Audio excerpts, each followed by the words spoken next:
Hello and welcome to our next in the series of Policy Beast special election coverage. Sitting next to me is Stanley Daner. He is running for selectman. The election is on May 17th. And rather than get into anything else along introductions, I just want to thank you for being here, Stanley. Well, thank you for the opportunity. And before we get into selectmen and the issues around town, I'd like you to introduce yourself to the community. Who is Stanley Daner? Thank you.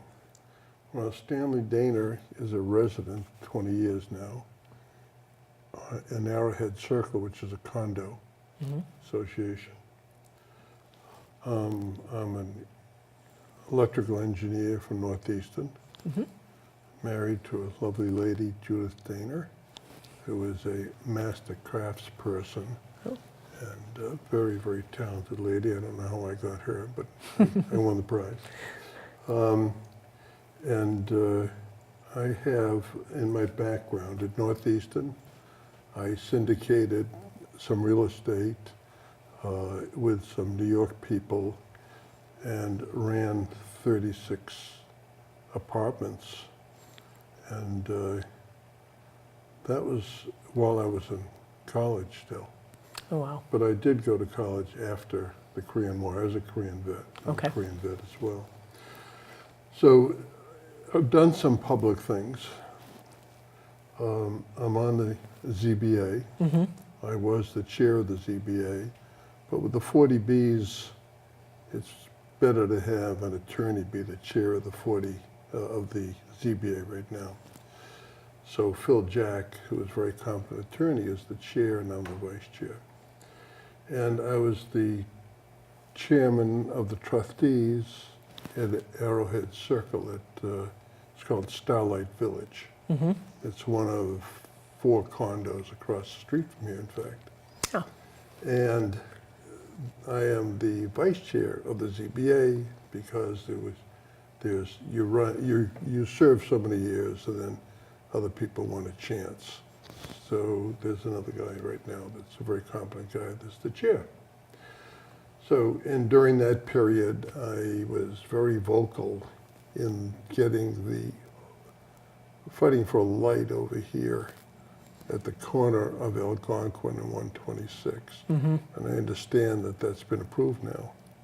So I'm very happy about that. And most of the people in the condo association are happy about that. And I'm sure the people in Dunkin' Donuts and they're very happy about it because people will be able to walk there easier and safer.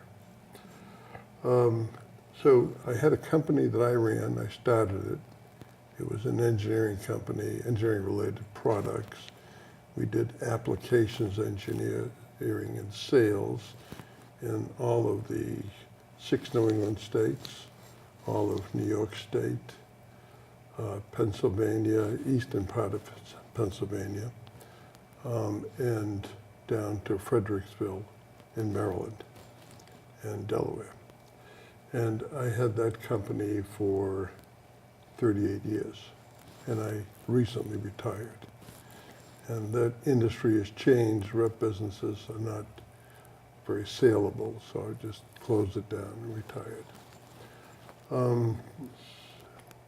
So I also participated. I was one of the early members of the Ashland Bike Club. Joel Arbeitman, I'm sure you know Joel. He's present all the time. And I ride with the bike club, and I'm one of the earlier members of the bike club. So why do I want to be on the Board of Selectmen? I was going to ask you, it sounds like you've been very active in the, you've been very active in the town. You've served the town in different capacities and such. So you basically took the words right out of my mouth. So why make the run for selectman? Why do you want to serve in that particular capacity? And why now? Well, like everybody says, I want to give back. I want to serve the town. The town's been good to me. I want to be a favorable influence in the town. I'm concerned about influencing the town's operations be effective in attracting businesses. I think that we're kind of lopsided. We don't get enough tax revenue from businesses. That concerns me. So I want to get businesses in here like most people do. I want to help. The town plan is to make it attractive for tourists. How would you start taking the steps to start making Ashland more attractive to businesses? And I'll have a follow-up question also to make it more attractive insofar as tourism and visits and such. Sure. Well, we had a study at one time with Dukakis, what do they call that group?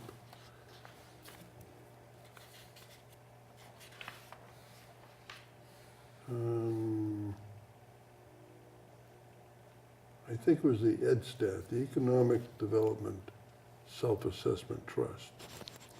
And he came to the senior center and invited people from the town in. We had a pretty good turnout.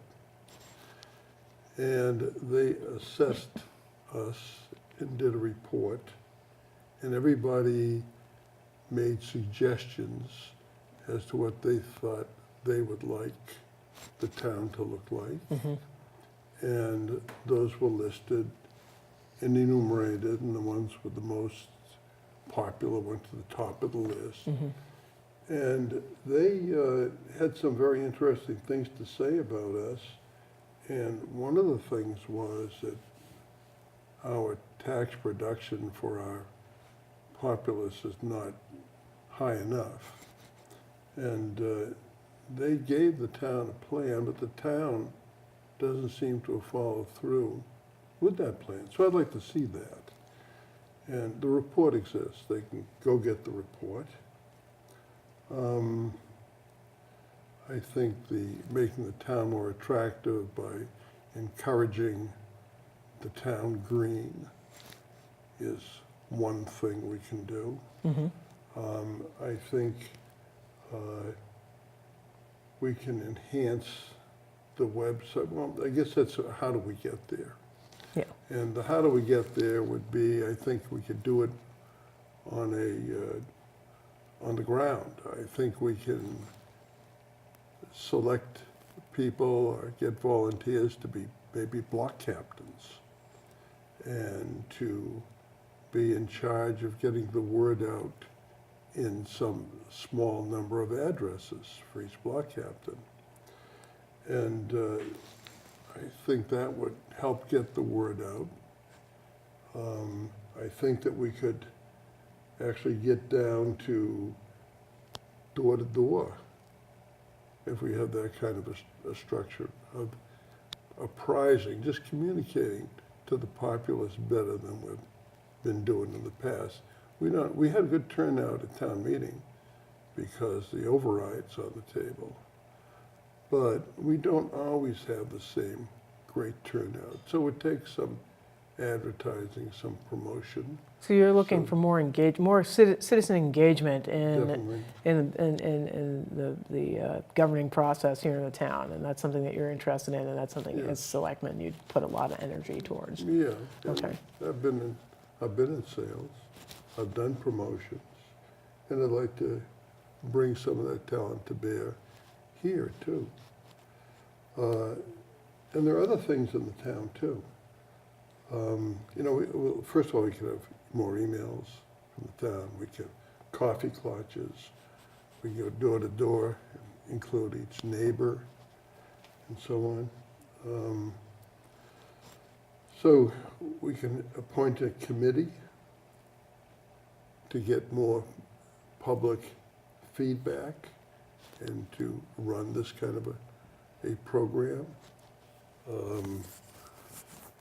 So those are the kind of things I'd like to do. And I think an enhanced downtown, we're working on one now. Mm-hmm. It's a very difficult task because we have a town that's on 2 state highways and divided by a railroad. And we have a very nice park, Stone Park, mm-hmm. and we have a bandstand in And we do have a bank already, where a bank was located before, on what they want to make the town green, not far from the farmer's market. But there's a big parking lot there that can be used, and I think that could be developed into a favorable town green, just to pull the town together somewhat. So that's So basically, some of the things that you're looking at. I want to make sure that we've covered all the bases. You have a pretty detailed list of some of the things that you'd like to do as selectmen. I will ask you if there's anything else that, any other issues that are currently going on in town that you have any opinions or concerns about that you would like to address quickly, because we're almost out of time. Oh, my goodness. But, okay, well, the town override, we passed the charter item, not charter item, but one of the items at the town meeting last night that provides an account to put $500,000 in. That's a trigger, and then if we vote on the 25th to fund it with $500,000, we are letting ourselves in for a big problem. I think that that's anything we put in is going to have 2.5% added to it each year. You can't take it away. They made the selectmen in the town did a nice job in designing it, but I think it's still not for us, because we need some fiscal responsibility in town. We're going to build we say we're going to build a public safety building, I don't know, $30 million. We're going to get subsidies for a grammar school, but that's going to cost us $25 million. We have an unfunded retirement fund that's going to cost us $36 million. So we have so many costs and things that we're going to make the place too expensive for the people who have lived here for a long time and for seniors. And so I want to attack those things. I think that's a problem.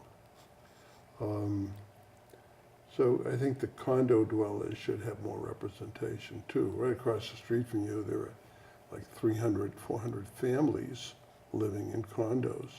Somebody's got to get them organized, and this grassroots kind of an effort will work, I think, with the condo dwellers. And I don't want to support the rail trail. Oh, the rail trail. I'm sorry, Stanley. I just want to make sure, because we're running very short on time. And so, but you've brought up a lot of issues here, a lot of issues that our voters are very concerned about. Yes. So one quick last question. We've heard what you support, what you have questions about, what you have concerns about. But if you had one reason to ask the good people of Ashland to vote for you on May 17th, what would that be?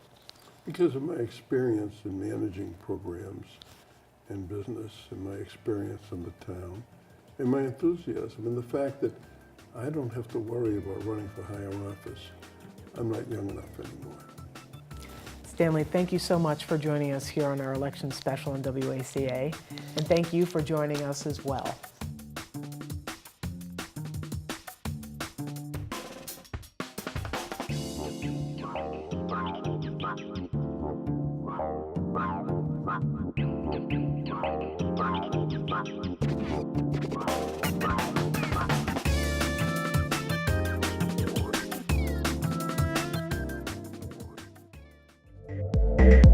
We'd love to hear from you here at Policy Beast, and there are a lot of ways to get in touch with us.